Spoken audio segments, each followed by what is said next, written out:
No assistant ever lasted a week working for the Paralyzed Millionaire, until a single dad came along. The first day Alex Carter walked into the sprawling glass mansion on Willow Heights, he felt the same chill every assistant before him must have felt. Not because of the marble floors or the silent hallways or the fact that the place looked more like a museum than a home. It was because everyone in town whispered the same thing: no one lasts a week working for Adrian Hale. They said the millionaire was bitter, cold, impossible to please. They said he chewed through assistants the way storms chewed through trees. Every single one had walked out, some in tears, others in rage, and a few simply vanishing without a word, never making it to day 7. But on the morning Alex arrived, holding the hand of his 8-year-old daughter Lily while a light rain misted the driveway, he wasn't thinking about those rumors. He was thinking about rent due in 4 days. He was thinking about how Lily's shoes had tiny holes in the soles. He was thinking about how badly he needed someone to give him a chance. And despite everything he'd heard, this job was the only one willing to do that. When the door swung open, the housekeeper, Maria, stared at him like she was already writing his eulogy. "You're the new assistant?" she asked, her eyebrows rising. "Give me your phone number so I can call you when you run out the front door screaming." Alex smiled weakly. "That bad, huh?" she sighed. "I'll pray for you." They hadn't even reached the living room before a sharp voice cut through the air. "If you're planning to hover outside the door like a frightened sparrow, come inside and get it over with." Alex stepped into the room, where a man sat in a sleek motorized wheelchair facing a wall-sized window. His shoulders were narrow, his legs unmoving, his hands resting on the armrests with rigid stillness. Adrian Hale, the man whose inventions had changed 2 major industries, the man who built an empire before 35, the man who had lost the use of everything below his chest after a car crash 5 years ago, did not bother turning around to look at his new employee. "You're late," Adrian said.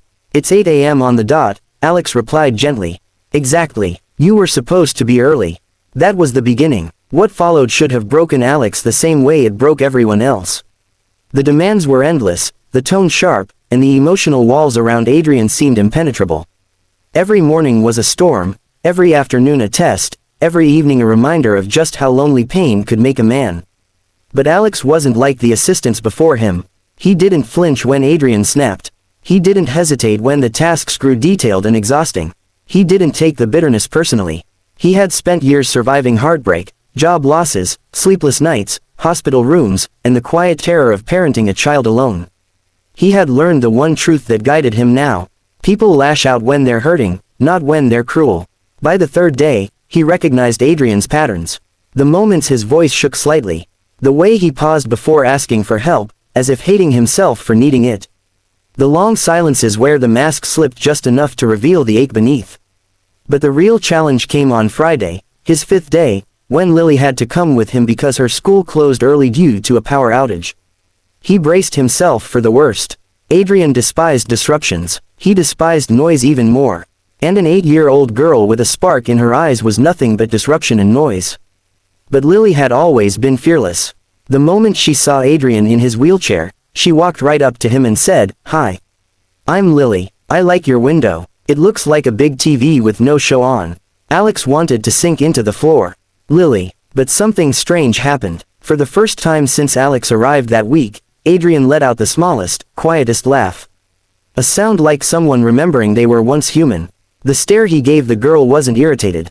It was confused, soft, almost alive. "Windows show the world," Adrian said. "People are better than television anyway." "Not better than cartoons," Lily countered confidently. And Adrian laughed again. That moment cracked the first seam in the wall around his heart. Over the next weeks, Lily sometimes came with Alex after school. And each time she did, Adrian was different. Less guarded, less sharp. He even began asking about her, about school, about the drawings she proudly showed him. She would chatter about her day, and though Adrian rarely responded with more than a few words, he listened. Really listened. It wasn't long before Alex realized something unbelievable. Adrian was kinder to his daughter than he ever was to any adult. But the real turning point came on a quiet Thursday afternoon. The rain hammered the windows, and thunder rumbled like an angry drum. Adrian sat near the fireplace, staring at the flames. His breathing was tight, uneven. "Are you in pain?" Alex asked softly. "No," Adrian said, but he lied. When his hand trembled, Alex gently put a throw blanket around his shoulders. And instead of snapping, Adrian whispered, "The anniversary is today." "Of what?" Alex asked. "My accident." The house seemed to exhale a sorrow it had held for years. Adrian swallowed hard. "Everyone left after it happened. My business partners, my friends, even my fiancé. They all came with promises and left with excuses. They couldn't handle needing to care for someone who would never walk again. So I learned it was easier to push people away before they had the chance to leave." His voice cracked. "And I've been punishing every assistant for the sins of people who abandoned me." Alex felt something break inside him. He knelt beside the wheelchair and said quietly, "You're still here. That counts for something." "No," Adrian whispered. "What counts is that you stayed." For the first time, Adrian looked truly afraid, not of pain, not of limitation, but of hope. Over the next months, the impossible happened. The millionaire and the single dad became something like friends. They worked together, ate together, talked late into the evening. Lily adored Adrian, and Adrian, though he never said it out loud, adored her right back. The three of them made a strange, beautiful kind of family. But the final challenge came when Adrian's company faced a hostile takeover. Stress surged. Old fear returned. His body weakened under the strain. His board demanded he step down, convinced he was no longer capable. And for the first time in years, Adrian broke. "I can't win this," he said one night, defeated. "They're right. I'm broken." "No," Alex said, his voice firm. "You're scared. There's a difference. I can't fight like this." "Then fight with us," Alex replied. "You don't have to do it alone anymore."